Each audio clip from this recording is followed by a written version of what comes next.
Hi everyone, in front of me I've got LENOVO Tab P11 Pro, and let me share with you how to check for the software updates on this device.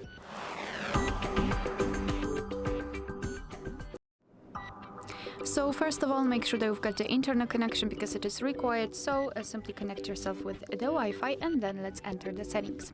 Here in this left section we have to scroll down to the very bottom to find the system and tap on system update.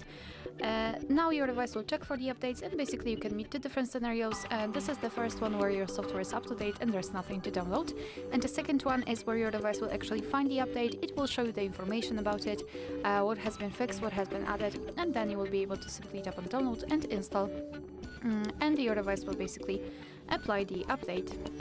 Alright, so that will be all. Thank you so much for watching. Please hit the subscribe button and leave the thumbs up.